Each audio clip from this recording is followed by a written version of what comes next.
Miarabantsika rehetra izay manaraka an'izao horonan-tsary fohy ataon'ny gazety Jejoo izao. Amin'ity anio ity isika dia hiresaka mahakasika ny kopia. Ny kopia moa izay isan'ny zava-dehibe ilaina amin'ny fiainantsika satria io no antoka hanaovana ny antota taratasy manaraka izay mety ho ilaina toy ny ohatra hoe kara-panondro, anambady, isaraka sy ny sisa na resaka fanadinana tokony atao ary. Miaraka amintsika amin'ity anio ity Andriamatoa Livasoa Randriantahiana Malala izay ben'ny tanàna ny commune urbaine Betafo. Miarabantsika bien dia miarabantsika mahafantatra ihany koa.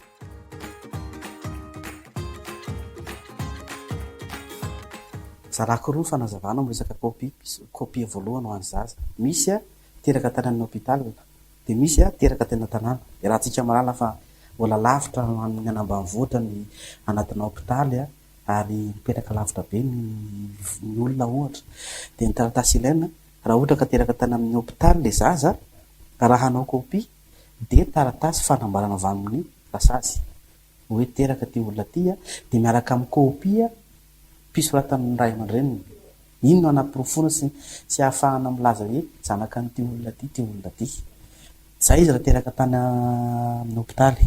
Raha ohatra indray ilay zaza ka teraka tany tanàna na tany an-trano tsy miditra amin'ny toeram-pitsaboana dia taratasy avana amin'ny fokontany no entina anam-porofoana hoe zaza teraka tanàna ty dia miaraka amin'ilay kopia mpisoratan'ny ray aman-dreny mba ahafahana ilaina satria tsy maintsy soratana amin'ilay kopia voalohany an'ny zaza ilay izy hoe zanaka ianona teraka tamin'ny daty ohatran'izao dia zaza vavy sa zaza lahy.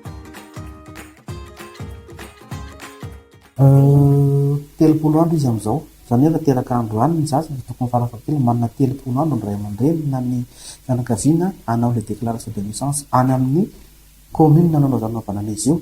Raha ohatra ka misy ka ohatran'izao hoe teraka tany an-trano any izy fa ny rasazy nampiteraka azy tany dia tokony manao taratasy any rasazy hoe déclaration de naissance, anaovana déclaration de naissance izy nampiteraka. Fa raha ohatra ka hoe renin-jaza na ohatran'izany ilay mahazatra tena ambanivohitra dia any amin'ny fokontany makale taratasy hoentina makany amin'ny commune. Any amin'ny commune irery ihany no afaka manome kopia pahaterahana. Io ny taratasy ilain'ny zaza voalohany, io no maha izy azy ary eo manomboka ny maha olona ny olombelona anankiray raha tsisy ny kopia.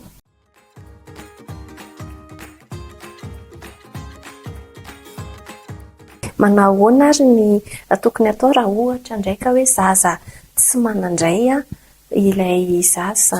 Ny atao amin'iny dia tsy maintsy misolotra amin'ilay reniny aloha. Hatreto koa izany tsy mbola misy mihitsy zaza hoe tsy misolotra amin'izany amin'izy fa amin'ilay reniny fotsiny aloha izy no misoratra. Fa rehefa any aoriana any ka hoe misy fanambadiana ilay mpivady soram-panambadiana dia manangana indray ilay dada rehefa avy eo ilay dadany. Tsy ovana intsony ilay kopia fa manao fanjanahana izy na manangana dia hoentina any amin'ny commune ilay kopia mpisoratana dia manangana izy izay vao miova amin'izay ny kopia an'ilay zaza hoe anona ny reniny ny raha zao ny dadany azao ny mamany natsangana tamin'ny daty ohatran'izao dia atao soratra tsisy mety amin'ny kopia ny natsangana tamin'ny daty ohatran'izao izy fa tsy zazaka nateraka. Tsy afaka manao an'izay ilay dadany raha tsy misoratra izy aloha, misoratra izy mivady. Fa afaka manangana ihany koa tsy nefa ny olona hafa. Ary tiana manamarina fa misy ka ohatran'izany olona anankiray dia atsangan'olona maromaro. Tsisy lalàna mihitsy milaza hoe raha misy zaza anankiray eto dia misy olona tia anazy dia manangana anazy nefa ny ray aman-dreniny koa fa zanaka ny ray aman-dreniny aza atao tsara.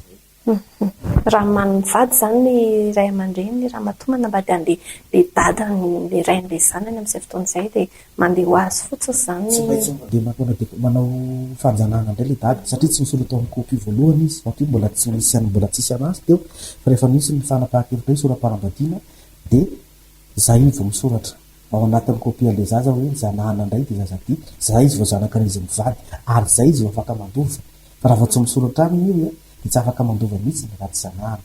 Ary izay zavatra ilaina ny kopia ary eto dia tia manamarina sy mikonfirma ihany amintsika peno hoe ny zaza soratra amin'ny vahiny ihany no afaka mandova raha tsy hoe no biby mpananana ilay olona tamin'ny mbola velona. raha ohatra izy ka tsy soratana dia manao didim-pananana indray ny ray aman-dreniny rehefa maty izy avoaka ny didim-pananana izy efa afaka mandova ilay zaza fa raha ohatra ka tsy misoratra amin'ny ray aman-dreny ilay zaza dia tsy mahazo amin'ny fizarana lova mihitsiny ilay zaza raha vao tsy misoratra izay ny any amin'ny lalàna zany fa raha ohatra ndraika hoe tsy misoratra ny amin'ny ray aman-dreny ilay zaza fa le ray aman-dreny mihitsy manao didim-pananana manao testament dia tonga dia teneniny hoe ty hita amin'ny faranana tya dia meko n'ity zazy ty tany ty ohatra ny trano ty dia indray hafa eny fa tsy afaka mandova mihitsy ny zaza raha vao tsy miteraka amin'ny ray aman-dreny. Izany koa tranga mety misy ohatra hoe nandeha vakansa ny fianakaviana ka teraka tany amin'ny faritra fa tsy ao amin'ny toerana hipetrahany ilay reniny amin'izay fotoana izay dia ohatra ny ahoana indray ny fanaovana kopia an'ilay zaza eo amin'izay fotoana izay sy mitohy ihany raha ohatra izy ka hoe mila kopia namboatra kara-panondro hanala fanadinana sy ny sisa. Ny kopia dia any amin'izay toerana nahaterana ihany no hanaovana kopia. Any ihany izany ilay olona no maka kopia rehefa tonga ny fotoana. Mpiasa-panjakana be dia be manao an'izany ohatra ny hoe selaka sendra ohatra afektana Besalamp izy dia teraka tany ilay zaza dia ana Besalamp ilay zaza natao ny déclaration de naissance satria izy teraka tany afaka 10 taona ny ray aman-dreny afekte tany Antananarivo ohatra ilay zaza tsy maintsy miverina ana Besalamp rehefa aka kopia fa tsy afaka ataony Antananarivo intsony fa rehefa vokoatra nefa rehefa mahazo ilay kopia lava izy dia afaka mikarakara taratasy bulletin de naissance amin'iny any amin'izay commune misy anazy fa saika izao ny faharetan'ny kopia lava dia herintaona ihany validité-any izany hoe rehefa vita ny herintaona dia tsy maintsy manova kopia indray ianao fa herintaona ihany validité-ny kopia lava iny dia lany daty iny rehefa avy eo dia tsy maintsy miverina makany amin'ny toerana nahaterana indray ianao manao kopia dia iny kopia iny nentina na ny daty nahaterana amin'ny commune fa samy manana ny code ny hoe teraka tamin'ny iza dia efa misy enregistré amin'ny bokim-panjakana ilay izy.